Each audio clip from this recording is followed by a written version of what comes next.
बिस्मिल्लाहिर्रहमानिर्रहीम, अस्सलाम वालेकुम। सिंध के अजला, सक्खर, शिकारपुर और कश्मीर में डाकुओं के खिलाफ ऑपरेशन जारी है और पुलिस मसाजिद में ऐलान करके लोगों को कह रही है कि वो आर्जी तौर पर नकल मकानी कर जाएं ताकि डाकू और जराइम पेशा अफराद के खिलाफ कार्रवाई में कोई रुकावट ना आए। अब गुज़िश्ता इतवार को डाकुओं के खिलाफ जारी इस ऑपरेशन में 2 पुलिस एहलकार और 1 पुलिस मददगार उसी वक्त शहीद हो गए थे जब डाकुओं ने भारी असले की मदद से उनकी बख्तरबंद गाड़ी को निशाना बनाया। अब सिंध हाईकोर्ट भी इसमें बरमती कि यह कैसा ऑपरेशन है जिसमें पुलिस एहलकार शहीद हो रहे हैं। पुलिस अपना तहफ़्फ़ुज़ नहीं कर सकती तो आवाम का तहफ़्फ़ुज़ कैसे करेगी। डाकू पुलिस की बख्तरबंद गाड़ियों पर कब्जा करके गालियां दे रहे हैं। पुलिस वाले डाकुओं से मिले होते हैं। ऑपरेशन से पहले ही डाकुओं को पता चल जाता है और पुलिस वाले ही अपने साथियों के साथ दुश्मनी करते हैं। अब सवाल यह है कि आप वाकई पुलिस वाले डाकुओं से मिले होते हैं। ये डाकू इतने ताकतवर क्यों हैं कि पुलिस भी इनके सामने बेबस और रेंजर्स से भी मदद लेने पर मजबूर है। कच्चे का इलाका आखिर है क्या जगह और वहाँ ऑपरेशंस क्यों कामयाब नहीं होते। अगर आप इन तमाम सवालों का जवाब जानना चाहते हैं तो आज की ये वीडियो आपके लिए बड़ी अहम है। लेकिन आपने अगर अभी तक इस चैनल को सब्सक्राइब नहीं किया तो प्लीज़ कर लें, ये घंटी के निशान को दबा दें। बहरहाल अब तक डाकुओं के खिलाफ ऑपरेशन में 100 से ज़्यादा ठिकानों को आग लगा दी गई है और कई जख्मी और गिरफ्तार भी हो चुके हैं। आमतौर पर कच्चे इलाके का नाम सुन के लोग सोचते हैं शायद एक ऐसी जगह है जहाँ पक्के रास्ते नहीं और अभी तक सड़कें नहीं बन सकी, लेकिन हकीकत से मुख्तलिफ है। दरअसल दरियाई सिंध के दोनों किनारों पे मट्टी की मोटी दीवारों जैसे बड़े बंद बंधे हुए हैं और ये बंद बनाने का मकसद ये था कि जब दरिया में पानी ज़्यादा हो तो दरिया का पानी बाहर निकल कर आसपास के इलाकों में सैलाब की वजह न बने। लेकिन दीवार की तरह इन बंदों के दरमियान दरिया का फासला मुख्तलिफ इलाकों में मुख्तलिफ है, कहीं ज़्यादा चौड़ा है, कहीं कम है। कुछ जगहें तो ऐसी हैं जहाँ दोनों किनारों पर मौजूद बंद के दरमियान 22 किलोमीटर का फासला है और कहीं दरिया के दोनों बंद के दरमियान का फासला सिर्फ 2 किलोमीटर है। दरियाई सिंध के दोनों किनारों पर मौजूद दीवारनुमा इन बंद के दरमियान होने वाले इलाके को कच्चे का इलाका कहते हैं। अगर पंजाब की जानिब से सिंध में दाखिल हो तो दरियाई सिंध के बाईं जानिब घोटकी, सक्कर, खैरपुर, नौशहरा, नवाबशाह, हैदराबाद और सुजावल लगते हैं, जबकि दरिया के दाएं जानिब कंदकोट, शिकारपुर, लाड़काना, दादू, जमशोर और ठट्टा मौजूद है।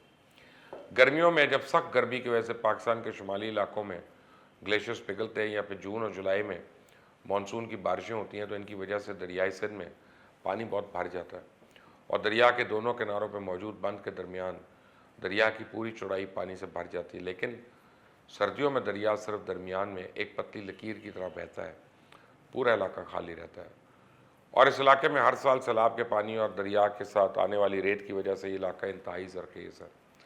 अब किसी दौर में कच्चे के इलाके में बहुत बड़े दरियाई जंगलात होते थे जो बहुत कम हो गए। दरिया में जब पानी कम हो जाता है तो कच्चे में कई जगहों पर जजीरे बन जाते हैं। हर साल सैलाब आने और रास्ते न होने की सूरत में कच्चे के अंदर तक जाना आम इंसान के बस की बात नहीं। इसलिए ये इलाका सिंध में डाकुओं के लिए कुदरती पनाहगाह बन चुकी है। कच्चे में दरिया का मुफ्त पानी और ज़रख़ेज़ ज़मीन, जहाँ फसल के लिए ना खाद और कीड़े मार अद्वियात की ज़रूरत होती है। ऐसी अरबों रुपए की आमदन वाले लाखों एकड़ इंतहाई ज़रख़ेज़ ज़मीन के अलावा दरियाई मछली से भी करोड़ों रुपए की आमदनी होती है। इसके अलावा दरियाई जंगल की लकड़ी भी बहुत कीमती होती है। अब आप सोच रहे होंगे अगर इनको ये सब मुयस्सर है फिर डाके क्यों डालते हैं या आम शहरियों को अगवा क्यों करते हैं। दरअसल इनको जो भी आमदनी होती है सबका असल मालिक बासर और ताकतवर वडेरा और जागीरदार होता है जो इन डाकुओं की पुष्पनाई करता है ताकि इस इलाके में बाहर से कोई आदमी ना आ सके। यही बासर लोग इनकी हुकूमत से औने पौने मछली के लाइसेंस का ले लेते हैं मछली शिकार करने का और फिर करोड़ों कमाते हैं। वहाँ रहने वाले लोग उनका कुल जरिया मुआशी है जिसमें वो वडेरों और जागीरदारों को बड़ा हिस्सा दे देते हैं। वहाँ के मकामी लोग गुर्बत के बायस हथियार उठाकर डाकू बन जाते हैं जिनसे वडेरे और जागीरदार भी अपने काम निकलवाते हैं। कच्चे में मुख्तलिफ कबाइल आज़ाद हैं जिनमें बजरानी, तुगयानी, चाचड़, चागरानी, सब्जोई, अंगोर, हमदानी, नंदवानी, चोलियानी और ढानी भैया काबिल ज़िक्र हैं। इन कबाइल के सब लोग तो जराइम पेशा नहीं है, लेकिन जराइम पेशा अफराद का ताल्लुक इन्हीं कबाइल से है। ये लोगों को अगवा करते हैं, डाके डालते हैं, मोटरसाइकिलें कारें भी छीनते हैं, हाईवे पर बसें भी लूटते हैं। ये जराइम रिपोर्ट भी होते हैं, लेकिन पुलिस के कान पे जू नहीं रेंगती। माजी में डाकुओं के खिलाफ ऑपरेशन के नाम पे कच्चे में मौजूद बड़े रकबे पर जंगलात को काट के ज़मीन सिंध के 20 जागीरदार घरानों में बांटी गई ताकि उस ज़राअत का इस्तेमाल करके और ताकतवर बने और उन्हें आने वाले वक्त पे इस्तेमाल किया जा सके। सिंध में 1984 से 1994 तक का वक्त डाकुओं की दहाई के तौर पे मशहूर था। इस अरसे के दौरान दिन दहाड़े लूटमार और अगवा बराए तावान की वारदातें होती थी। कहा जाता है सिर्फ इस अशरे में डाकुओं ने सिंध में 11,436 अफराद को अगवा करके इनसे तकरीबन 3 अरब रुपए का तावान वसूल किया। अब 4 दहाइयाँ होने को हैं, लेकिन कच्चे के इलाके में डाकू राज नहीं खत्म हो रहा। इनको ख़त्म करने के लिए कई बार ऑपरेशंस किए गए। पुलिस के साथ साथ फ़ौज ने भी ऑपरेशंस किए।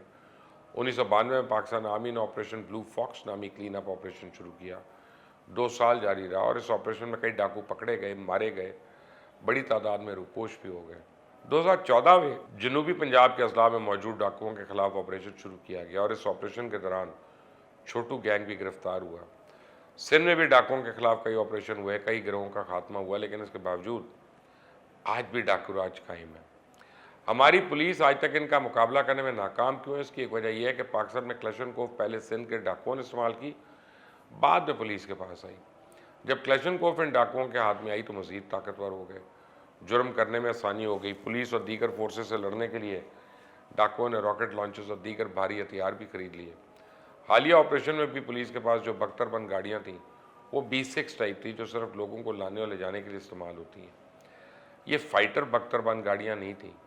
यही वजह है कि जब डाकुओं ने जदीद हथियारों से हमला किया तो गोलियाँ इस गाड़ी के आर पार हो गई। पुलिस वालों के साथ साथ उनका फोटोग्राफर भी मारा गया। उस बार D7 टाइप की गाड़ियाँ मंगाई गई। लेकिन अब आपको एक इंटरेस्टिंग बात बताऊँ कि यहाँ तैनात होने वाले हर SSP ने कच्चे के इलाके में ऑपरेशन का दावा किया, डाकुओं की गिरफ्तारी और मारे जाने के ऐलानात हुए, लेकिन कभी ऑपरेशन के बाद इन डाकुओं का नहीं खात्मा हुआ, क्योंकि शुमाली सिंध में हुकूमत की रिट कहीं है ही नहीं। लोग कहते हैं, पुलिस बल्कि कहती है कि इन डाकुओं की सरदार पुष्पनाई कर रहे हैं, जो सियासतदान भी हैं और हुक्मरान जमातों में भी शामिल हैं। और इसके अलावा इन डाकुओं के खिलाफ ऑपरेशन इसलिए नहीं कामयाब होते हैं कि कच्चे के इलाके में सरहदें 3 सूबों को मिलती हैं। पंजाब के रहीम यार खान और राजनपुर के साथ शुमाली सिंध के 7-8 अजला आने वाले कच्चे का इलाका आपस में जुड़ा है। फिर वहाँ मौजूद डाकुओं के गिरोहों का आपस में तावुत भी है।